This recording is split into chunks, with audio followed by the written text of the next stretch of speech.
Bon après-midi à tous. Nous continuons notre étude sur De l'Égypte à la terre promise. Ceci est la 11e vidéo. Euh, si vous n'avez pas écouté les vidéos précédentes, je vous encourage de le faire. Vous trouverez le lien pour mes vidéos dans les commentaires ci-bas. Réalisons notre texte pour la première épreuve que nous devons réussir si nous sommes pour avancer vers la terre promise et en prendre la possession. Aujourd'hui va être la dernière vidéo sur la première épreuve. Ensuite, nous allons poursuivre la deuxième et peut-être même la troisième épreuve dans la prochaine vidéo.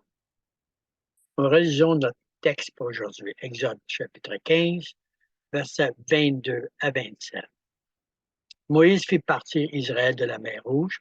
Ils prirent la direction du désert de Shur, et après 3 journées de marche dans le désert, ils ne trouvèrent point d'eau.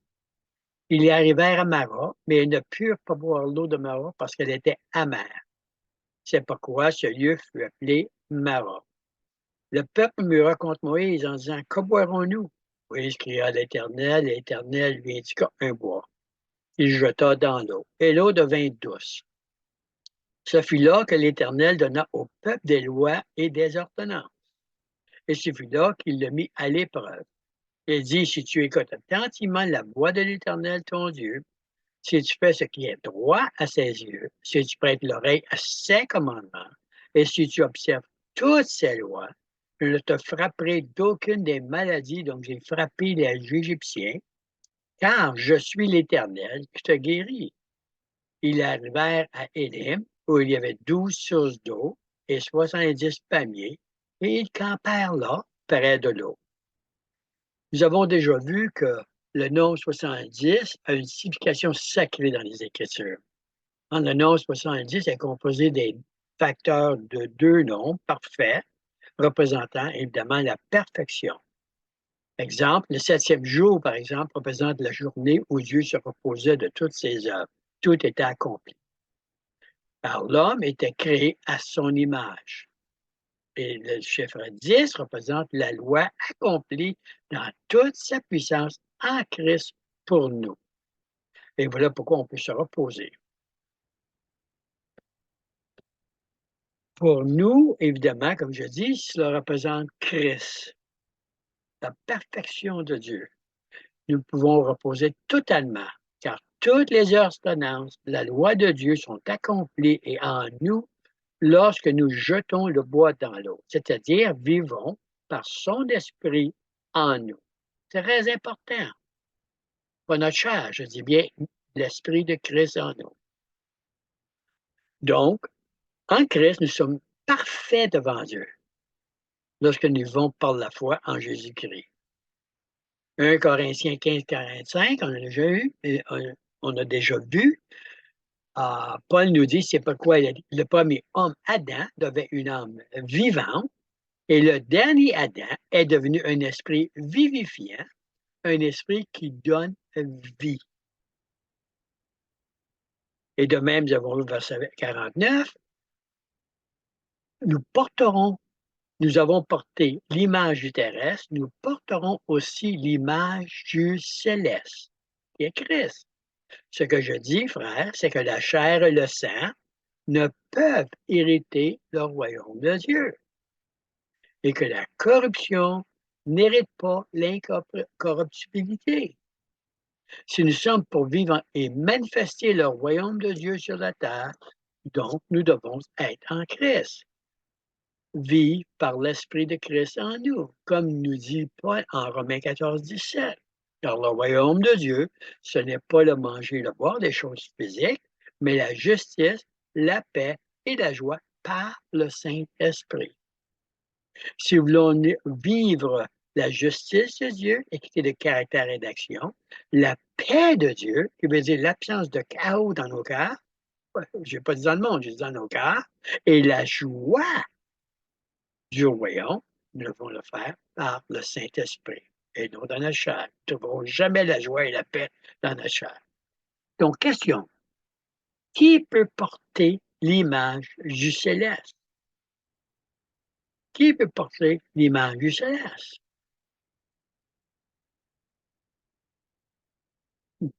tous ceux qui sont en Christ, évidemment. En Apocalypse 3:5, voici ce que Jean nous dit. Celui qui va porter l'image du céleste. Apocalypse 3:5. Celui qui vaincra, compris? Celui qui vaincra sera revêtu ainsi de vêtements blancs. Je n'effacerai point son nom du livre de vie, et je confesserai son nom devant mon Père et devant ses anges.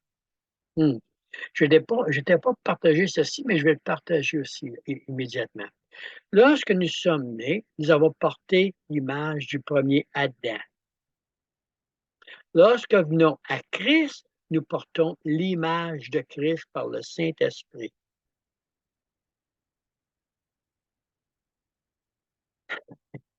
J'espère que vous comprenez. Nous portons maintenant, lorsque nous marchons en Jésus, l'image du Saint-Esprit. Et donc, assis dans les lieux célestes en Christ. On va ça un peu plus loin.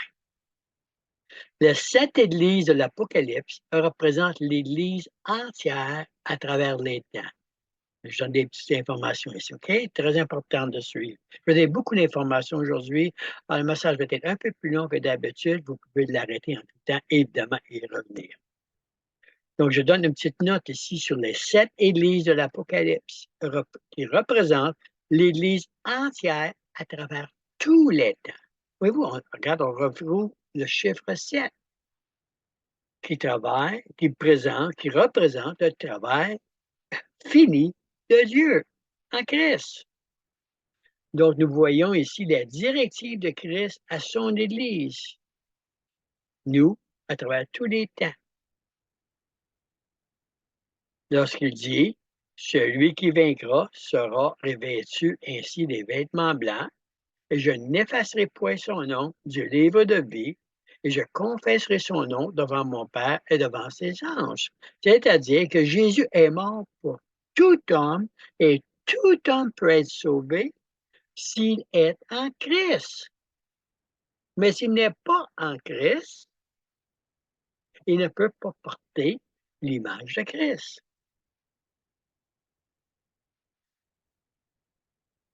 Donc, Christ nous dit comment vaincre l'ennemi de son Église, qui représente son corps sur la terre. OK, comment est-ce qu'on vainc l'ennemi?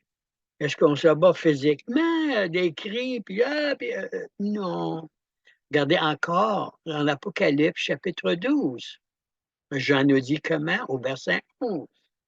Ils l'ont vaincu à cause du sang de l'agneau et à cause de la parole de leur témoignage, et ils n'ont pas aimé leur vie jusqu'à craindre la mort. Voilà comment on vainc l'ennemi. Souvenez-vous que je compare toujours ce verset à Jean 14:6. Lorsque Jésus lui dit, on va prendre une question, je suis le chemin, c'est-à-dire le chemin, c'est le sang de l'agneau cloué à la croix. La vérité, c'est-à-dire nous déclarons le témoignage de la vérité en Christ, et nous sommes en Christ, la volonté de Christ, hein? Ce qui nous représente pour nous, la vérité de Christ, c'est sa parole et ses actions, et la vie de cette vérité. La vie de cette vérité qui vient par son esprit lorsque nous mourons à nous-mêmes. Hein, Jésus a dit, nul ne vient au Père que par moi. Voyez-vous comment est-ce qu'on vainc l'ennemi? En Christ, par le sang de l'agneau, en déclarant que nous sommes en Christ, en déclarant la volonté de Dieu, ce qui est vrai, la vérité. Et nous mourrons à notre chair pour vivre par son esprit. Et donc, à ce moment-là, Paul nous dit en Éphésiens 2, 4, 6, nous pouvons nous asseoir dans les lieux célestes en présence de notre Père céleste. Mais Dieu, qui est riche en miséricorde, prenez attention, si vous devez prendre des notes à chacun des versets, écrivez-les, allez relire, c'est très, très important, ce message. Peut-être un des messages les plus importants que j'ai jamais donné, OK? Comprenez ce que j'ai. Éphésiens 2, versets 4 à 6. Mais Dieu qui est riche en miséricorde, à cause du grand amour, donc il nous a aimés, nous qui étions, pas sommes, qui étions morts par nos offenses, nous a rendus à la vie avec Christ. C'est par grâce que vous êtes sauvés, c'est-à-dire, grâce, j'ai déjà dit, sa divine influence dans nos cœurs. Et la nouveauté dans la vie, sa nouveauté, la nouveauté de son esprit. Il nous transforme. Il nous a ressuscités ensemble et il nous a fait asseoir ensemble dans les lieux célestes en Jésus-Christ. Voilà où nous sommes assis lorsque nous sommes en Christ. Autrement dit, lorsque nous sommes en Christ, nous sommes dans le royaume de justice, de paix et de joie. Oui, même sur la terre. Mais pour cela, encore une fois, je, je nous dis, je nous dis qu'il faut mourir à notre chair et vivre par son esprit en nous. Il faut avoir foi à l'esprit de Christ en nous pour que l'eau de vie venant du trône de Dieu coule en nous et à travers nous. Religion Révélation 22, 1 à 2. Et il me montre un fleuve d'eau de la vie, limpide comme du cristal, qui sortait du trône de Dieu et de l'agneau. Au milieu de la place de la ville et sur les deux bords du fleuve, il y avait un arbre de vie. On va te parler tantôt, très important. Produisant 12 fois des fruits, rendant son fruit chaque mois et dont les feuilles servaient à la guérison des nations. On a vu les fruits dans le vidéo numéro 10. Si vous n'avez pas écouté, je vous conseille d'aller écouter le vidéo numéro 10. Donc, nous avons vu ce que représentent les fruits du royaume. Mais que représentent les feuilles qui servent à la guérison des nations? Je vous disais que les feuilles représentent à l'obéissance à toutes les ordonnances de Dieu, la loi et les ordonnances de Dieu, comme les 10 commandements qui ont été accomplis pour nous en Christ. Et donc, l'Esprit de Christ en nous nous permet d'accomplir et ainsi révéler la gloire de Dieu sur la terre. Je répète ceci, les feuilles représentent l'obéissance à toutes les ordonnances de Dieu, comme les 10 commandements, qui ont été accomplis en Jésus-Christ pour nous. Et donc, l'Esprit de Christ en nous nous donne le pouvoir d'accomplir et ainsi révéler la gloire de Dieu sur la terre, le caractère de Dieu. Souvenez-vous, nous avons tous péché et sommes privés de la gloire de Dieu, mais en Christ, nous pouvons révéler la gloire de Dieu sur la terre. Colossiens 1, 26, 28. Regardez ce que Paul dit. Le mystère caché de tout temps et dans tous les âges, mais révélé maintenant à ses saints, ceux qui sont séparés pour sa gloire, à qui Dieu a voulu faire connaître quelle est la glorieuse richesse de ce mystère parmi les païens, savoir Christ en vous, l'espérance de la gloire. Je sais que je dis ça souvent, mais il faut que ça pénètre dans notre cœur. C'est lui que nous annonçons, exhortant tout homme et introduisant tout homme en toute sagesse, afin de présenter à Dieu tout homme devenu parfait en Christ. Souvenez-vous, on a lu un Colossiens, c'est-à-dire chapitre 15, 1 Corinthiens, pardon, chapitre 15, versets 50 à 53. Paul nous dit, ce que je dis, frère, c'est que la chair et le sang ne peuvent hériter le royaume de Dieu et que la corruption n'hérite pas l'incorruptibilité.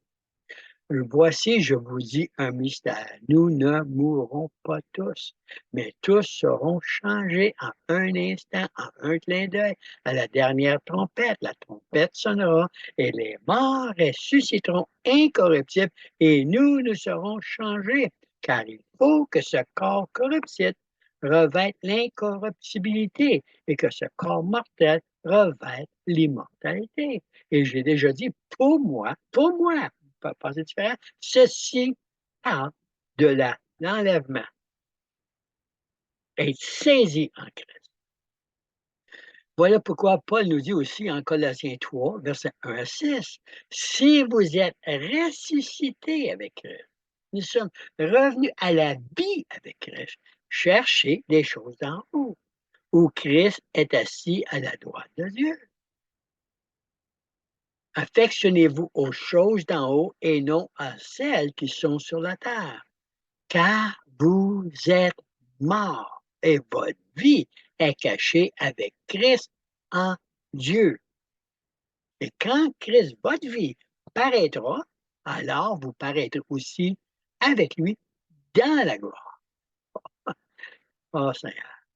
Faites donc mourir les membres qui sont sur la terre, l'impudicité, l'impureté, les passions, les mauvais désirs et la cupidité, qui est une idolâtrie. C'est à cause de ces choses que la colère de Dieu vient sur les fils de la rébellion. Nous verrons cela plus clairement dans la deuxième épreuve. Mais la façon de faire mourir, c'est par la foi, c'est en vivant en Christ. Faire comme Paul. C'est moi qui vis. C'est Christ qui vit en moi. Avant de terminer l'étude de notre première épreuve, je veux parler du danger de tenter de plaire à Dieu par la chair, plutôt que par la foi à l'Esprit de Christ en nous, qui vient nous donner les fruits de l'Esprit, le royaume, et nous convaincre de péché, de justice et de jugement. Lisons ensemble, là, puis je vais aller tranquillement ici, Marc, chapitre 11, du verset 11 à 21. Ici, je vais parler de l'arbre, du figuier, et le comparer aux pharisiens, toute la situation. Mais lisons ensemble Marc en 11, 11 à 21, où je mentionne le danger de tenter de servir Dieu par des rituels charnels comme les pharisiens. Au verset 11, Jésus entra à Jérusalem, nous dit, en Marc 11, verset 11 à 21, Jésus entra à Jérusalem dans le temple. Quand il eut tout considéré, donc regardez, il rentre dans le temple, il a tout considéré ce qui se passe dans le temple, comme il était déjà tard, il s'en alla à Béthanie avec les 12. Le lendemain, après qu'ils furent sortis de Béthanie, Jésus eut faim. Apercevant de loin un figuier, il y avait des feuilles, et il alla voir s'il y trouverait quelque chose. Et s'en étant approché, il ne trouva que des feuilles, car ce n'était pas la saison des figues. Intéressant, hein? C'était pas la saison des figues, c'était pas la saison pour les fruits d'être sur l'arbre. Donc, il n'y avait aucun fruit. Mais à cause des feuilles, il donnait l'apparence d'avoir des fruits. Prenant alors la parole, Jésus dit, hein, il dit, que jamais personne ne mange ton fruit. Et ses disciples l'entendirent. Quelle leçon est-ce que Jésus veut donner à ses disciples? Vous pouvez avoir l'apparence, mais jamais produire le fruit. Et évidemment, continuons. Ils arrivèrent à Jérusalem et Jésus entra dans le temple. Il se mit à chasser ceux qui vendaient et qui achetaient dans le temple. Il renversa les tables des changeurs et les sièges des vendeurs de pigeons. Et il ne laissait personne transporter aucun objet à travers le temple. Il enseignait et disait, n'est-il pas écrit, ma maison sera appelée une maison de prière pour toutes les nations. Mais vous, vous en avez fait une caverne de voleurs. Évidemment, l'Esprit de Christ n'avait pas encore été donné. Et on sait que les pharisiens euh, euh, prétendaient avoir produit de bons fruits. On sait que Jésus les a appelés sépulcres blanchis, servez votre Père le diable, parce qu'ils servaient leur propre gloire. Hein, il dit, vous prétendez avoir des fruits par vos feuilles d'actes religieux charnels. Vous priez sur les coins de rue et faites la charité en vous assurant que tout vous voit. Allez, vous lirez Luc chapitre 8, verset 10 à 14. Hein, comment la parabole qu'il donne entre le pharisien et le collecteur de taxes. Par le religieux les habits, là, regardez-moi comment je suis beau, comment je suis fin, comment je suis religieux, regardez toutes mes actions religieuses. Je vais à l'église le dimanche, je danse, je chante, je fais toutes des belles choses, je prie. Mais à l'intérieur, je suis que sépulcre blanchi. Voyez-vous, les pharisiens vendaient le droit de venir au temple pour prier. Excusez-moi un instant, je vous reviens. Ah, je vous reviens.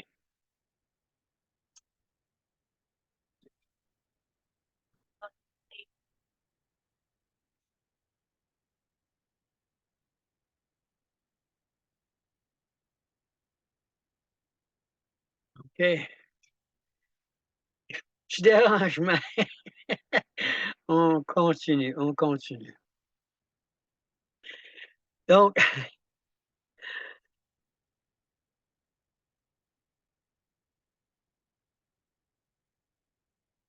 je mentionnais qu'ils vendaient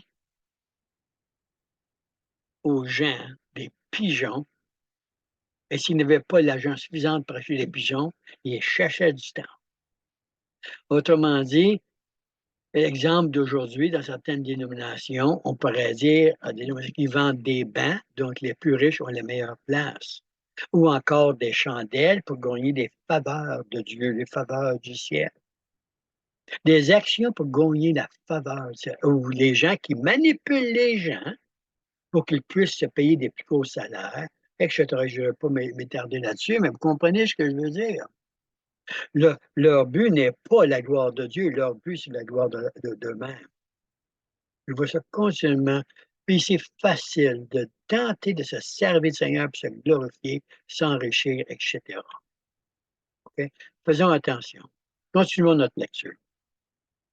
Les principaux sacrificateurs et les scribes, l'ayant entendu, cherchèrent le moyen de la faire périr. Les religieux, les pharisiens d'aujourd'hui vont toujours tenter de faire périr. Pourquoi? Car ils le craignaient. Ils craignent Christ. Parce que toute la foule était frappée de sa doctrine. Et donc, ça mettait en danger leur doctrine, leur rôle, leur position. Continue verset 19. Quand le soir fut venu, Jésus sortit de la ville. Le matin, en passant, les disciples virent le figuier séché jusqu'aux racines. Pierre, se rappelant ce qui s'était passé, dit à Jésus, Rabbi, regarde, le figuier que tu as maudit a séché. Faites attention de ne pas être maudit par le Seigneur. Le figuier ne pouvait pas produire de fruits. Il était impossible, il était hors saison. Ce n'était pas la saison des fruits, mais donnait l'apparence d'en avoir par ses feuilles. OK? Tout comme les pharisiens et les pharisiens d'aujourd'hui qui n'ont pas jeté le bois dans l'eau de Mara veulent faire croire par leurs actions religieuses de la chair que sont les serviteurs de Dieu. Jésus nous dit en Matthieu 7, verset 16 à 20, vous les connaîtrez à leurs fruits, les fruits de justice, de paix et de joie. Est-ce que l'on cueille des raisins sur des buissons d'épines ou des figues sur des ronces? Ainsi, un bon arbre porte de bons fruits. Un mauvais arbre produit de mauvais fruits. Un bon arbre ne peut pas porter de mauvais fruits, ni un mauvais arbre de bons fruits. Tout arbre qui ne donne pas de bons fruits est arraché et jeté au feu. Ainsi donc, c'est à leurs fruits que vous les reconnaîtrez. Ceci, c'est sorti de la Bible sommaire. Ne regardez pas les actes religieux, mais les fruits de l'esprit. Les pharisiens ne pouvaient pas produire des fruits de l'esprit car, comme j'ai dit, Jésus n'avait pas encore été à la croix. mais par leur activité religieuse, ils se croyaient juste devant Dieu, comme plusieurs aujourd'hui, croyant plaire à Dieu par leurs œuvres, mais n'ont pas jeté le bois, c'est-à-dire s'ils ne sont pas identifiés avec Jésus à la croix. Pour recevoir la puissance du Saint-Esprit, l'eau qui coule du trône de Dieu et qui nous fait asseoir ou coucher, nous reposer sur les 70 paliers. Conclusion, en Christ et seulement en Christ pouvons-nous être transformés de la corruption à l'incorruptibilité et d'une âme vivante à un esprit vivifiant, comme nous avons vu en 1 Corinthiens 15, 45, 53. Je mentionne une chose très importante. Plusieurs de vous avez lu le Matthieu 24 pour la fin des temps. Quand vous relirez, je crois que vous portez attention, je crois que c'est du verset 14 à 19, tous les gens qui vont abandonner le Seigneur. Et ils vont abandonner le Seigneur par crainte, par peur, parce qu'ils ne marchent pas avec l'Esprit de Christ en eux. Notre espoir n'est pas nous. Notre espoir ne sont pas nos œuvres. Notre espoir ne sont pas notre puissance. Notre espoir, c'est Christ. Nous nous abandonnons à lui par la foi. Et à ce moment-là, Christ peut manifester son royaume en nous, peu importe où nous allons. Voyez-vous, nous sommes appelés à aller à travers le monde, porter la bonne nouvelle du royaume de Dieu, dans toutes les sphères de la société, influencer la société avec l'amour et la paix et la joie du Seigneur. Partout où nous allons. Nous ne combattons pas la noirceur avec nos noirceurs. Nous combattons la noirceur en allumant la lumière du royaume de Dieu partout où nous allons. Que ce soit dans nos familles, les lieux de travail, partout, partout, partout, partout. Vivez avec la passion de révéler la gloire de Dieu partout où vous allez. Nous allons voir dans la prochaine vidéo, nous allons regarder la deuxième épreuve et pourquoi Dieu se met en colère avec son peuple. Et peut-être même voir la troisième épreuve. Ce serait bon, je crois, d'une certaine façon, que les deux se rattachent ensemble. Laissez-moi prier. Père, c'est beaucoup de choses, encore une fois, que j'ai dit aujourd'hui. Il y a tellement de matière, je pourrais prendre tellement de temps juste sur ce que j'ai dit aujourd'hui. Mais à moins que tu nous en donnes la révélation, tout ce que j'ai dit ne sert absolument à rien. Touche nos cœurs. Aide-nous à comprendre qu'on peut te faire confiance. Aide-nous à mettre notre foi en toi. Tu as dit que si nous avions eu la foi, gros comme un grain de sénévé, nous dirions aux montagnes d'aller se jeter dans la mer et s'accomplirait. Et je sais que ce genre de foi vient de ta parole vivante en nous, car tu es l'auteur et le finisseur de notre foi. Appelle-nous, Père, pour comme Pierre, nous pouvons marcher sur les eaux. Sois glorifié dans notre vie. Amen et amen. Ah, je sais que dans cette vidéo, il y a des fois qui est tellement important, et pas moi-même, quand je fais des études, etc. Il y a des choses que j'ai dites aujourd'hui qui m'ont frappé encore plus en préparant cette vidéo, que je savais, mais qui m'ont frappé encore plus. Mais je ne veux pas être un professionnel dans le sens